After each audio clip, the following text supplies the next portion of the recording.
देव कुमार, अगर अपने अधिकार के लिए अपने निजी जनों से ही लड़ना पड़े और हमारे मन में उनके प्रति कोई रोष उत्पन्न हो तो क्या इससे राधा नाम रूपी धन में हानि होगी? नहीं नहीं, जैसे कई जगह ऐसा होता है कि रोष करना होता है स्वाभाविक।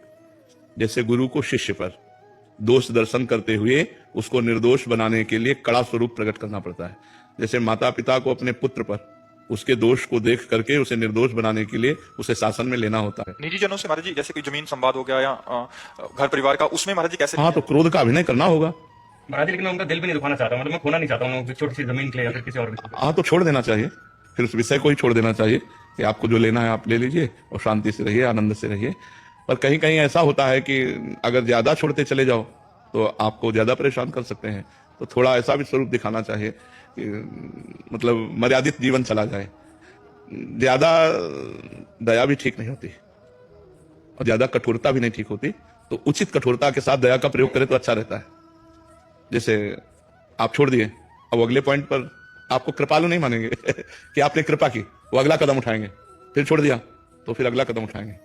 और जब पहले ही कदम पर न्यायपूर्वक आप अपनी संपत्ति को ले सकते हैं, एक मर्यादा तक खाओ पियो आनंद से रहो, परिवार के हो या निजी जन हो। इसके बाद मर्यादा से अगर अतिक्रमण, तो फिर ऐसा भी होना चाहिए कि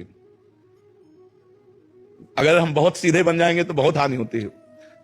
एक बार एक गांव में सांप बहुत परेशान किए हुए था, कोबरा। नारद जी निकले तो लोगों ने प्रार्थना की। तो नारद जी तो सर्वज्ञ हैं, सब भाषाओं का ज्ञान है। उन्होंने सांप से कहा, आज के बाद इस गांव के किसी भी व्यक्ति को काटोगे नहीं। आज्ञा मान ली नारद जी की। तो 2 दिन बाद लौट के आए तो सांप घायल पड़ा था। तो उनका, अरे तुम्हारी ये दशा कैसे हुई? बोले आपने करवाई। बोले क्यों? बोले आपने कहा काटना नहीं, तो जो आया ईंटा मार के चला जाता है। बोले फुसकारने को थोड़ी मना किया था, काटो मती, फुसकार मारो लंबी, बस काटो मती, फुसकार मारो फुसकार नहीं मारोगे तो तुम्हें घायल कर देंगे लोग।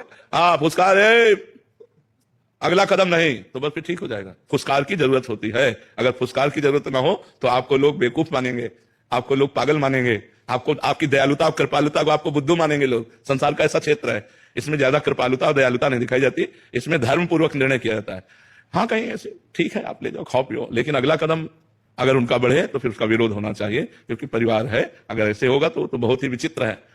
वो चाहते हैं हमारा विरोध करो, तो जो ऐसे चाहने वाली क्रिया करे तो फिर उनको फुसकार वाली, वही नारद जी वाली बात दिखा देनी चाहिए कि फुसकार करना चाहिए, अंदर से क्रोध नहीं करना चाहिए। देखो, भगवान ने बचाने की कोशिश की कि दोनों भाइयों में युद्ध ना हो। दोनों भाई ही तो हैं, पांडु और धृतराष्ट्र के ही तो पुत्र हैं, तो बिल्कुल एक घर ही तो है।